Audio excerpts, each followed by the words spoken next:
How's it going? Welcome back to the channel. Cannabis Express 420 here. I want to talk to you guys a little bit about how to avoid pests in your garden. But first, I do need to introduce something that is going to make your viewing experience a lot better. A microphone. We finally have it. And isn't it just fantastic to have a balanced hearing experience? I'm sure it is going to make it a lot better. I've heard a couple people talking and saying that my audio is garbage, and I knew it, gosh darn it, but now it is not. So without further ado, let's talk about how to avoid pests in your garden. Even if you're just getting introduced to gardening, you may have heard of something called IPM. What is IPM? What does it stand for? And how does it work for you to keep the bugs out of your garden? We're going to tackle all of these questions today. Defoliation.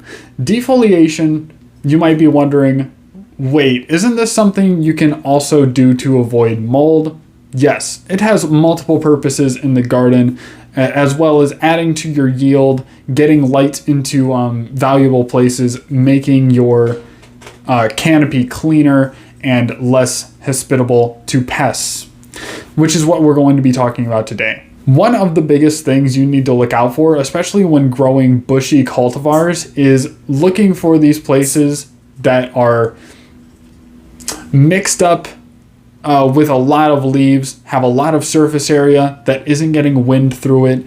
If your canopy is so thick your fan is not blowing air through it, even on a low setting, it is very possible that you may need to defoliate. And one way to gauge this is if you can see through the canopy in a lot of spots, you're generally pretty good to go. If you are unable to see through the canopy entirely, it is possibly a good idea to look at defoliating your plant, possibly doing a chop and drop and dropping those leaves directly into your medium or soilless medium. If you have hydro, don't do that. But if you grow in actual growing medium. Another thing I want to talk about is essential oil sprays. What oils do I use? How do I use them and why? So the three main oils that I'll normally use are actually neem oil, rosemary, and peppermint. Now, everyone knows that spider mites really hate neem oil, and I'm sure a lot of other pests do hate neem oil also. But an important thing with all of these essential oils that you will be looking for with your plant, I'm sure as long as it is something that pests don't like, especially spider mites, thrips, and that sort of thing, things that are commonly going to attack your plant. Also look into white scales. Those are something that I didn't hear of until they infested my garden, and I had to look them up based on what they looked like. So look out for all of those things. Do a little bit of research into these bugs and what they don't like, and choose your own essential oils. But basically what you're going to want to do is a foliation spray on your plant every couple of days. If you are avoiding pests, and if you're fighting pests, it's going to be interchanging every single day, but you'll spray a different essential oil for all of these sprayings. Now you can do this for avoiding pests and keeping them away from a distance, just so they smell the aromas and they're not even going to go in that direction. Or you can do it to fight them, and a lot of them will start to go away, as well as using other foliation sprays, assuming you're in veg. If you're in flower, do not spray your plants unless you don't mind smoking poison. You might want to think about growing indoors. If you have been growing outdoors for a couple of seasons and you're new to growing and you haven't done it a lot, but you didn't want to put a lot of time and effort into it, growing outdoors can seem like a very good option, a very cheap option, not very hands-on, a good beginner way to start growing. But once you start getting interested in growing and you want to invest more time, more energy, you want to get a higher success rate, it may be time to start looking at growing indoors.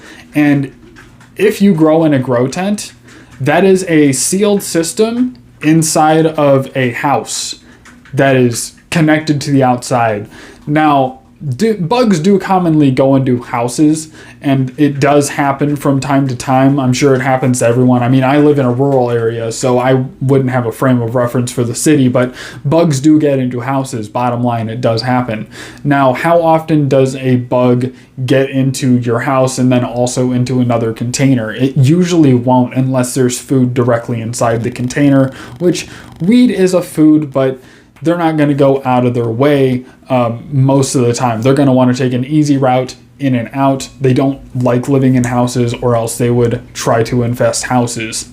So I would think about switching from growing outside to indoors if you're really trying to get to the point where you want a higher success rate for what you're doing, to be a little bit more hands-on with your plants and understand how they work. Trust me, indoors is a lot better for that, in my opinion. But bottom line, growing indoors would be a great option for even intermediate growers, beginner growers of the sort. You don't have to be an expert to grow weed inside.